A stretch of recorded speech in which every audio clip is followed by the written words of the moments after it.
in-person and other office hours posted out to YouTube as well if you want to reference back any of the recordings.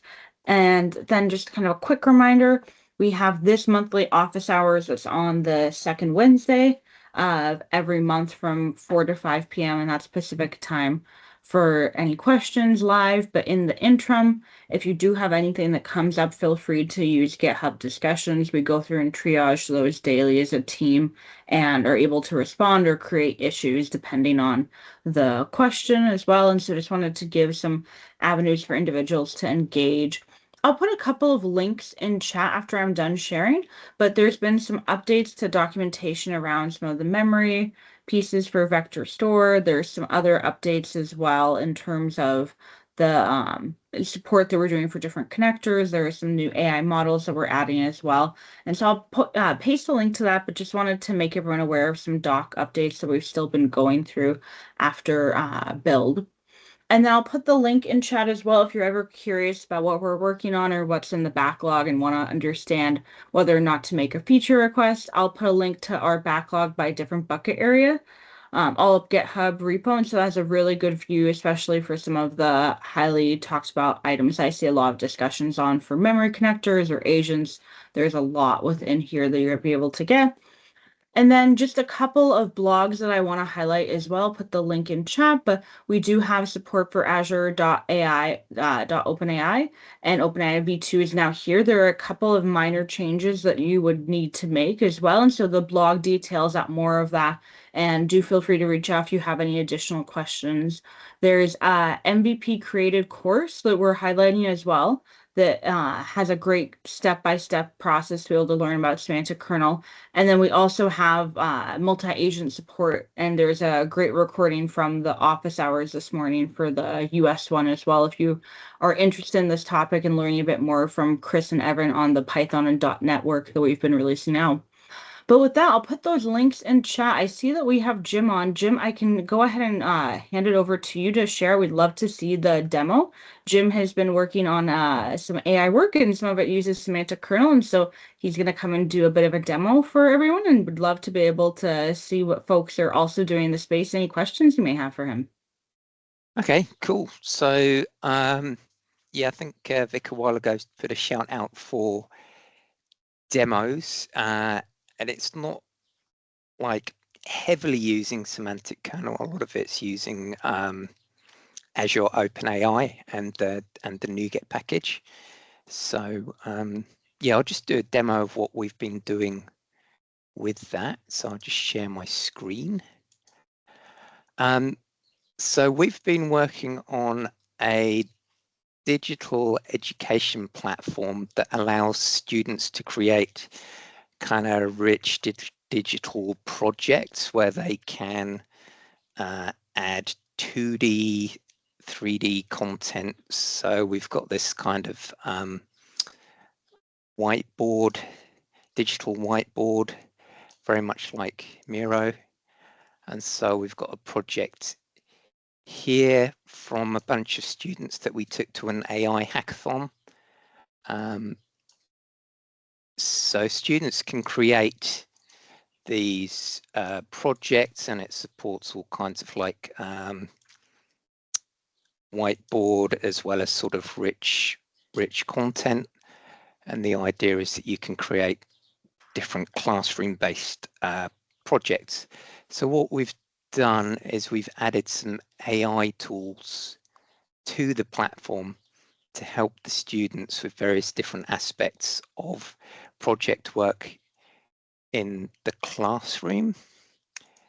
And so one of the things that we're working with some students in a local intermediate school, and one of the things that they do in their digital classes is they have these idea of smart projects where they're getting their students to think about making their project goals specific, measurable, achievable, relevant, and time-bound. And so what we're doing is we're using AI to give the students feedback on their work as they run through the project. So I'm going to just pretend that I'm a student. I've been given a project to do. So I'm going to say, I don't know, learn about manufacture of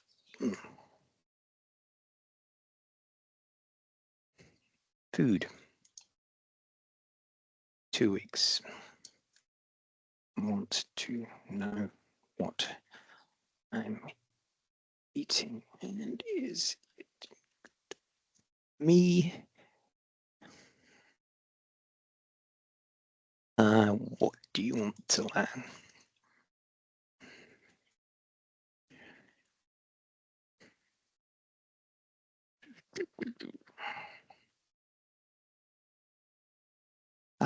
I'll just put the few things like that, and then what I'll do is I'll just use one of the AI features, which is this kind of live feedback for the students around the content that they've produced. So it's kind of a live streaming output. So you can see it's giving me feedback, like it's a good start, but it's a bit broad. Try to be more specific. Yeah, so let's just change that. Manufacture of, I don't know.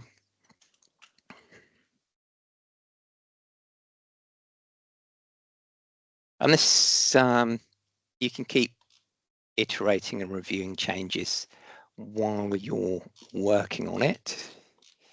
And so the idea is that if you've got a classroom of students that are working on these projects, rather than sort of the teachers having to sort of come around and give them individualized prompts or waiting till the very end to review what they've done, we're just giving some assistance as they go. So I'll just go and click next to create that. So it will record my smart plan. But what we've also now got is a journal feature. So I'm just going to click to add a new journal entry. So this is where the students can keep track of their progress as they're making their project. And the good thing about this is it provides individualized content or writing prompts to the students as they go, because it knows what their project plan is. So rather than just being faced with a blank screen, the students get prompts so that they're sort of not faced with a blank sheet of paper. So it's, you know, it's providing some writing prompts which can be quite helpful. The good thing about this is that if you do enter a prompt, the next time you come to write your next journal entry, it uses the output from that. So it's kind of like reusing the student's content. So it will sort of write a follow-on with that. So that's good. So within the platform, we've got these additional AI tools. So there's quite a lot of students where English is a second language, and so it's not a barrier. We can we sort of provide translation tools within the platform as well. So it's translating the content as we see it, and then the students can download and copy that as they see fit. Other features are, let's have a look.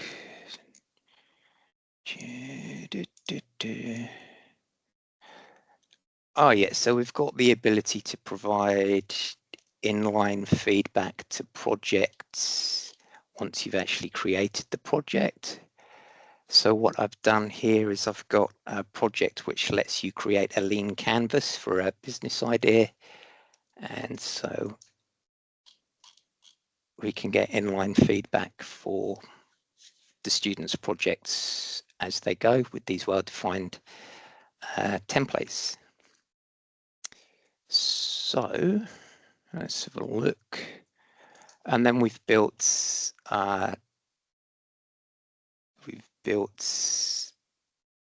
an AI image creator as well.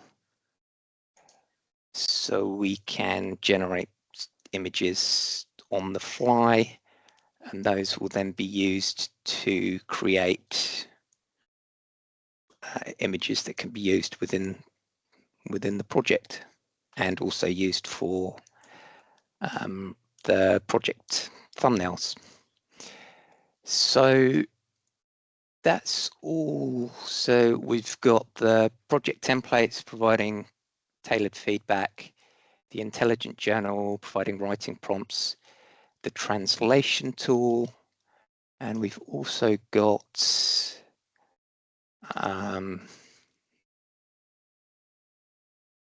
an ideation tool where you can brainstorm new project ideas and so on. So we've within this tool, we've steered away from kind of more of a chat interface so that we can sort of keep it specific and safe for kids, so we don't go too off topic. And it's the prompts that we actually use within the platform are tailored towards the kind of content and age appropriate sort of output for the platform. Yes, so on the kind of technical side of things, we have the system prompts, which are defined sort of at an admin level, and then we just use a simple kind of token replacement kind of process to swap in the user's specific content. So I guess I can sort of quickly show how we actually manage the kind of streaming content back to the user. So what we're using Signal R and the kind of streaming chat capability. Let's have a look at this one. Let's look at the code.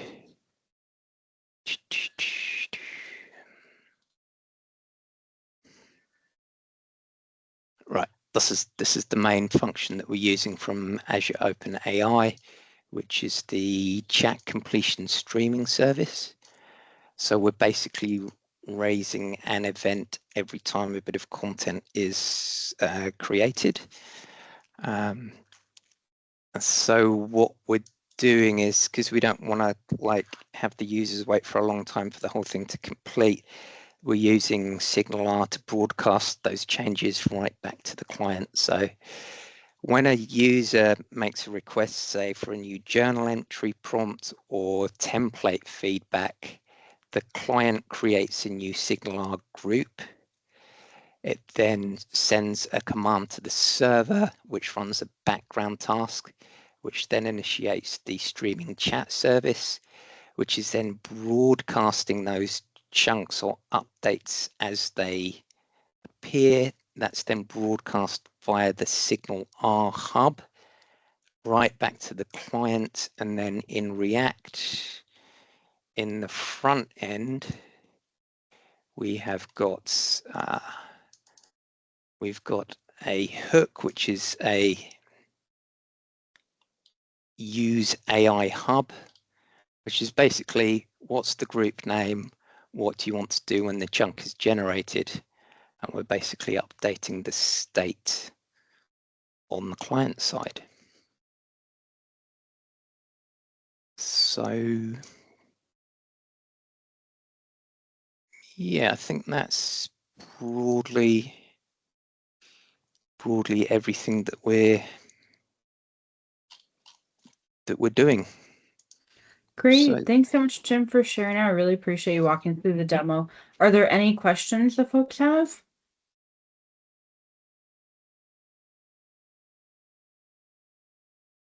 Yes, I do. Just in terms of kind of the design and the overall architecture, Jim, Yes. would be good to understand kind of your design, I guess, thought process on how you kind of selected, for example, the signal R and so on, and um, the different tech stack that you've kind of looked at, and I guess this overall use case is very interesting given that it's education.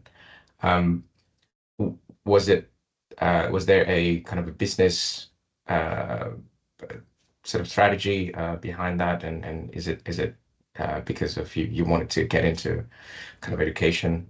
Keen to hear their story on Oh, that as yes. well. So just the background about this project is we've had like a long-running community project where we work with students at Newlands Intermediate. So we've been working for them for a while. Every Thursday afternoon, we go and work with their mini devs. And so we've been working on this platform, mainly focused on enabling these kids to work in digital projects. So they've been doing things like creating 3D models, working in Minecraft, doing digital artwork and everything like that.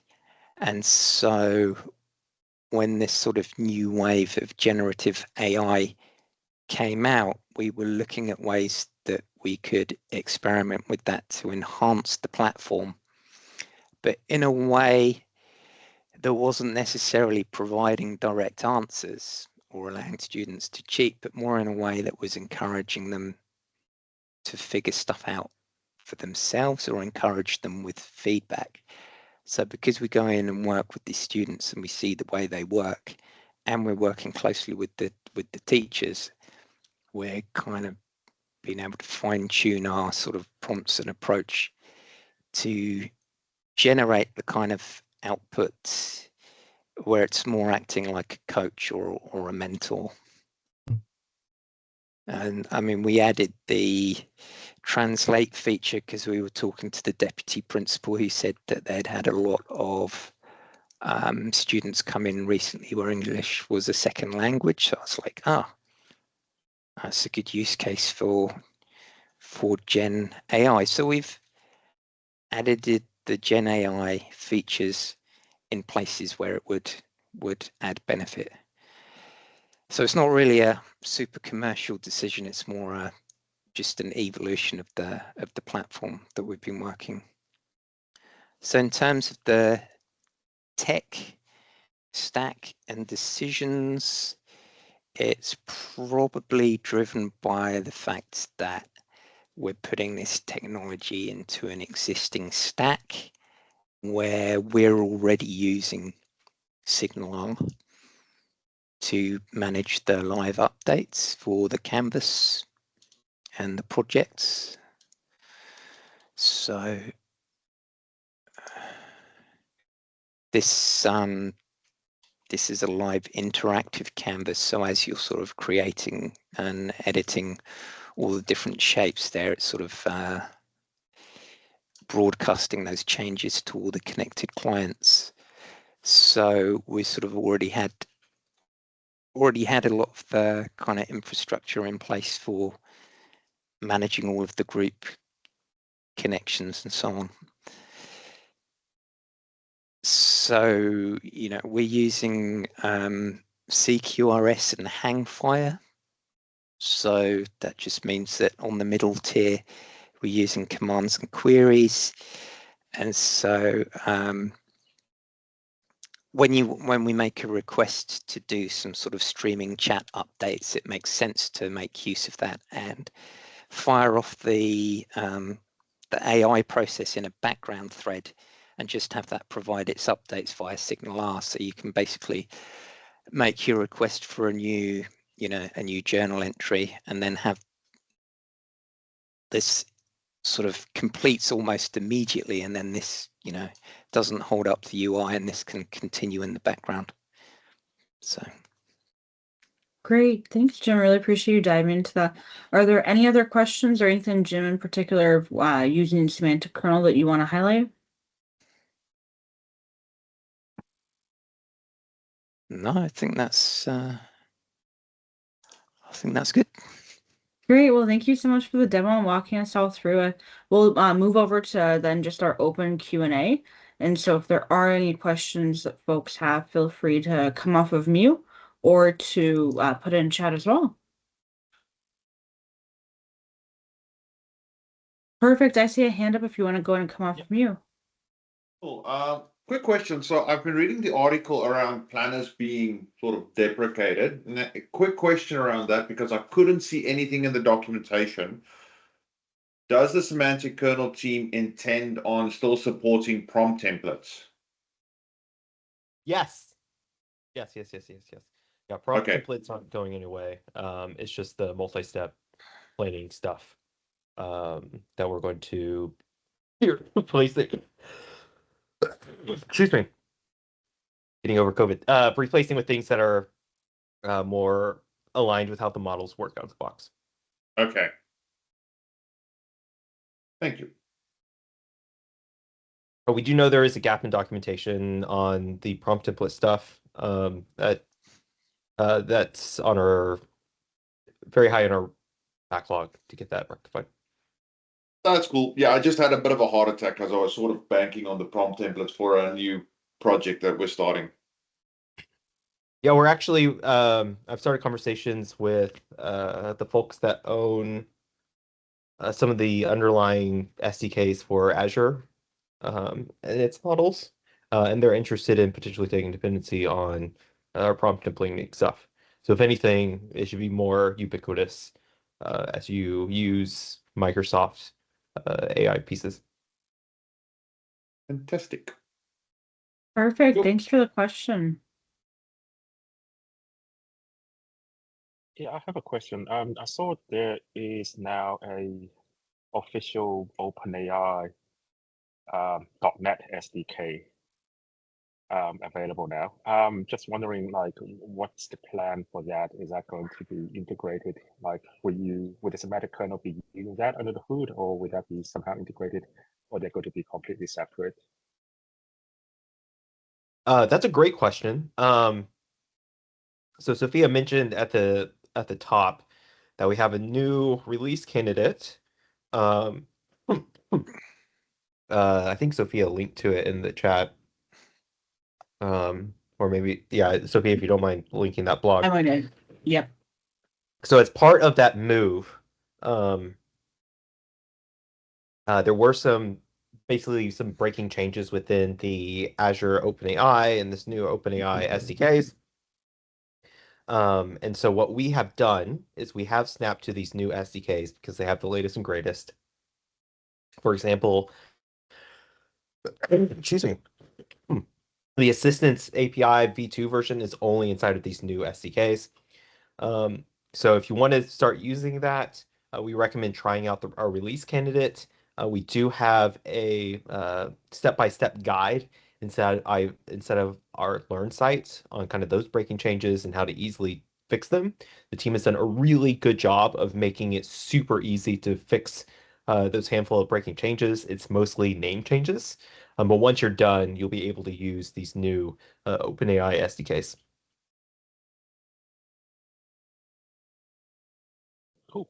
Thank you. And our current plan is... I have another question. Yeah. Yeah, sorry. Oh, yeah, I was saying I have another question on the token usage for streaming response. Is there a way to easily get the token? I know OpenAI, their official SDK, they allow a final block in the streaming response to give you the token count for the entire stream. Is there a way that Semantic Kernel can expose that so that we can get the usage? Excuse me. So that is on our backlog. We're waiting on Azure OpenAI to add that as well. So I'm pleased to share that they finally added it in a beta release of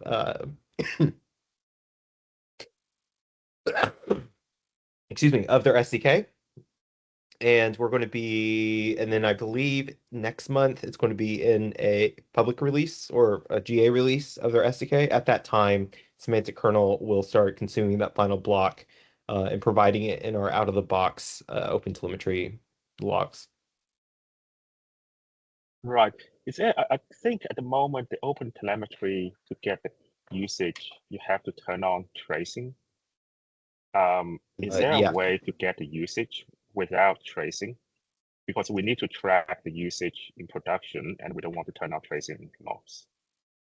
Oh, interesting. Okay, so that if I repeat back, like tracing is too verbose, it has way too much information. Yeah, that's right.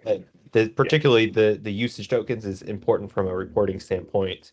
Yeah. What level would you expect it to be if not tracing? Would it be? Yeah, I would love to hear what your Probably expectations info. would be. Say Probably again? info. Info. Okay. Yeah. Info. Yeah. Okay, I'll bring that back to the team. If you don't mind creating an issue on us, it'll help us track it better. And it always, the team responds more proactively to issues submitted by customers than just Matthew. No worries. We do. Thanks. Perfect, thank you. Great. Thanks, Danny. Are there other questions folks have?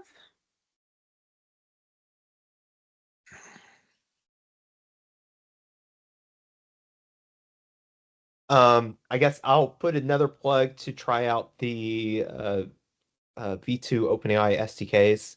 Our hope is to merge our release candidate into our main branch by the end of this month. We will only do that if we get some positive signals from customers that, yes, the migration process is painless.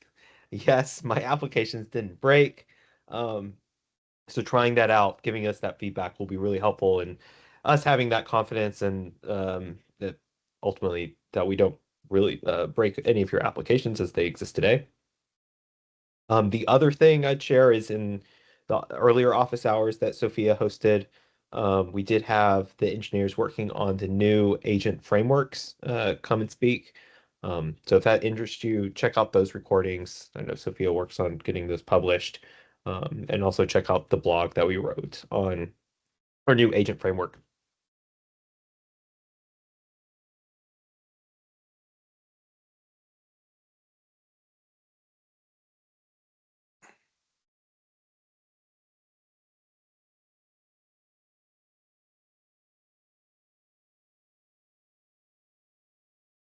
Cool.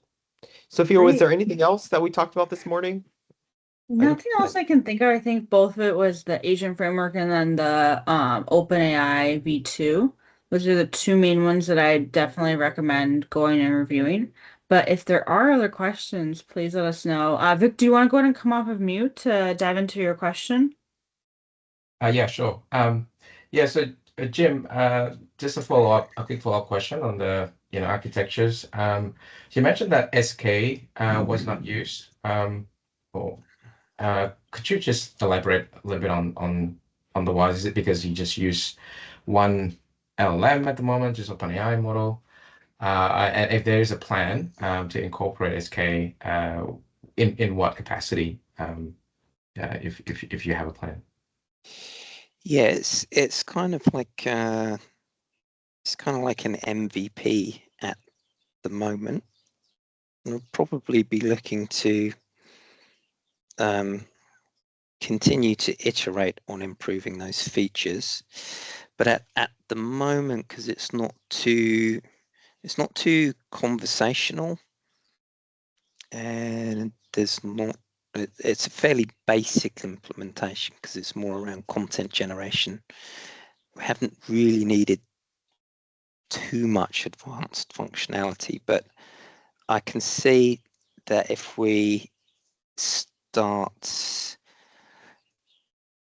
kind of iterating on the features, then we'd probably start looking at incorporating something like that.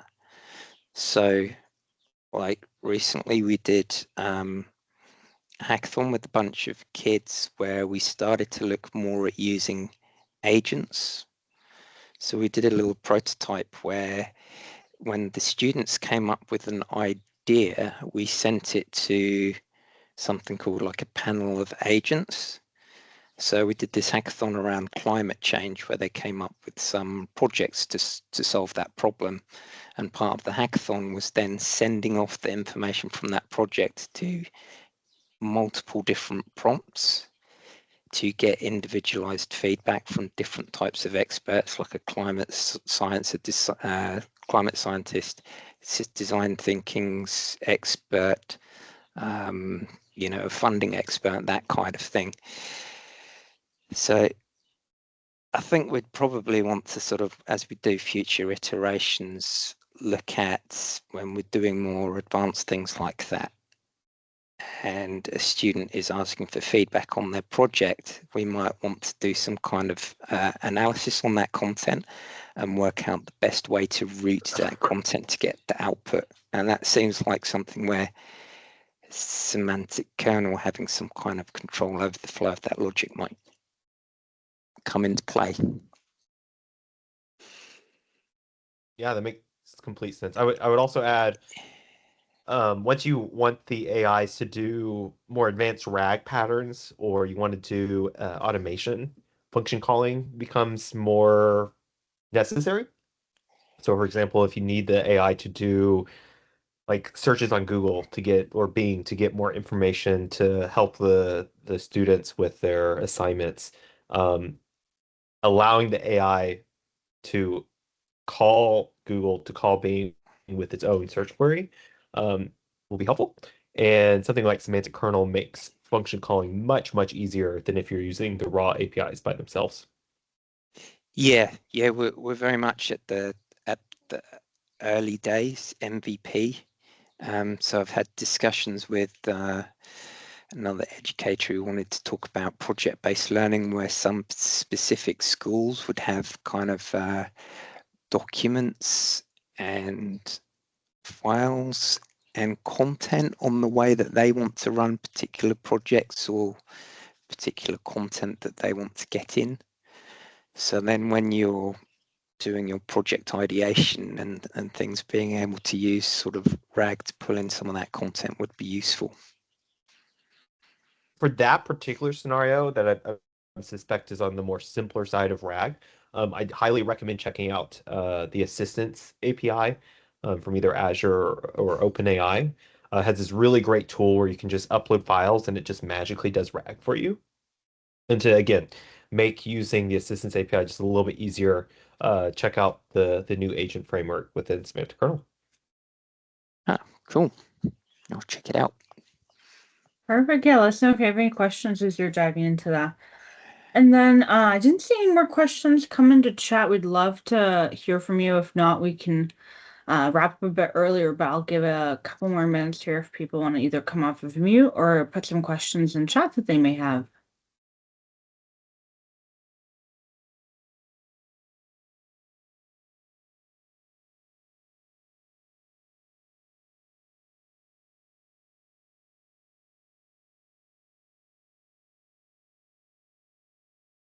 Yep, in chat, Tim had a question around the new agent framework blog, and that is the most recent one that we have just released out. And so if you read through that, if you have any questions, feel free to ask us on GitHub discussions as well. I see a few people typing, so we'll give it a few minutes, but do feel free to come off of mute as well if you have any questions. And if you check out that blog, or I'll go ahead and share my screen. I hope you notice just how easy it is to get started with Assistance.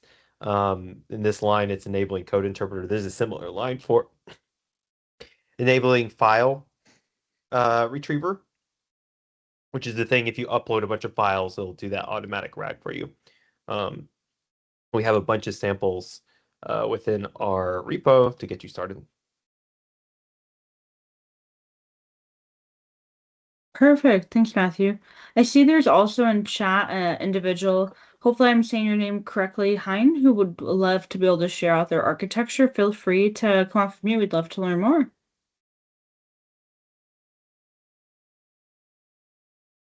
Okay. I was sort of waiting for next week, but next month. But okay, no time like the present, right? Quickly share this. I'm just gonna grab Visio. Give me 1 sec.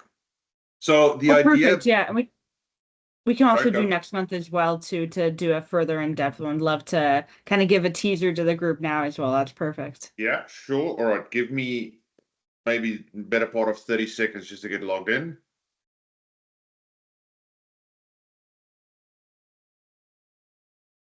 No worries. In the meantime, is anyone going through any AI solutions or any trouble that they may have as well that they just really want to kind of think through any of that? Feel free to also share in chat. We'd love to hear from you.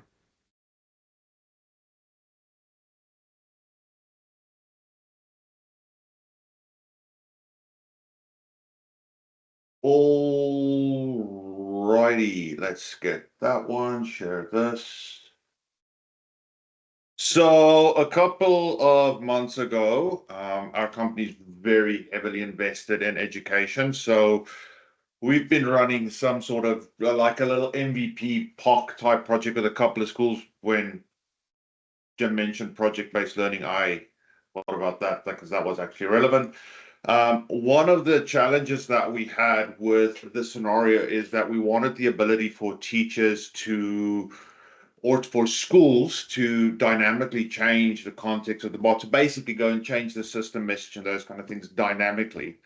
So we came up with this concept, Annabelle. It's not the scary puppet. It is one of the founders' maiden names. So the idea is in the education sort of the school concept, teachers would have the ability to switch bots. These would be security trimmed. Now, in the back, all this is, it's a combination of an AI search index filter, right? So let's say you've got the science bot, you've got a science filter on AI search, and a system prompt and some safety prompts and those kind of things. So what's interesting about this and where this idea sort of started actually was the idea that if I want various SMEs, this was before the concept of agents existed.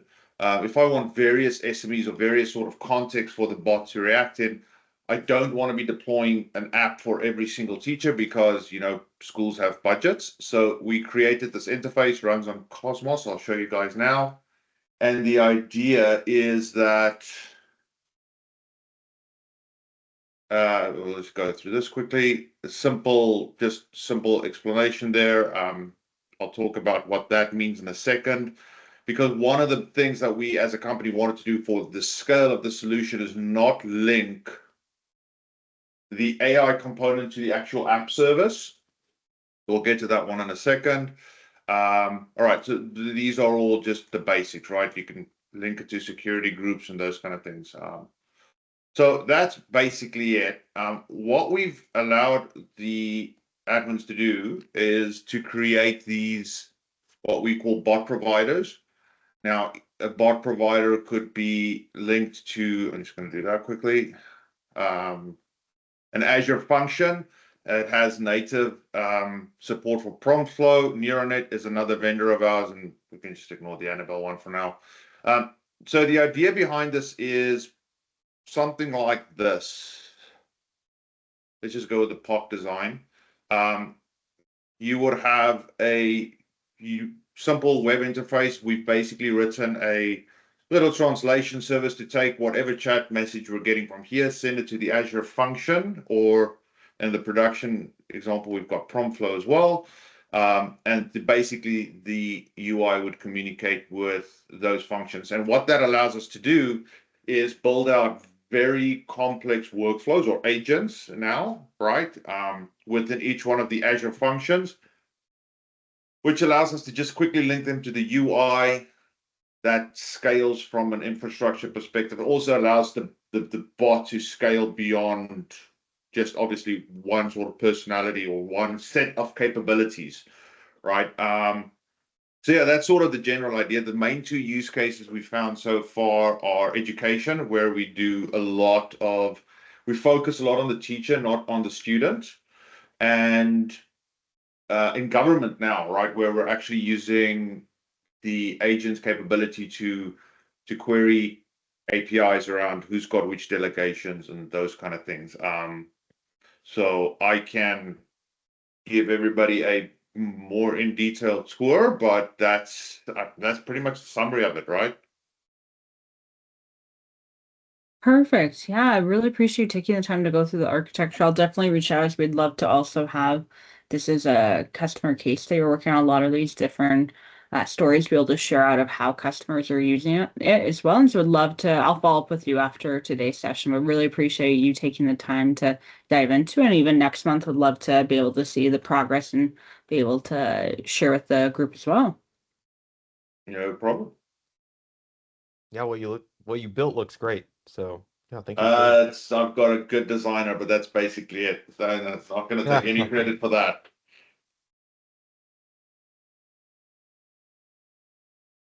Perfect. Are there any other questions? I'm seeing next month, it looks like Danny and Hein, both of you will be up for some demos. So appreciate both of you for offering to do that then. But just curious if there are any other questions here. If not, we can go ahead and close a bit early, but want to make sure there are no lingering questions that people may be typing or have.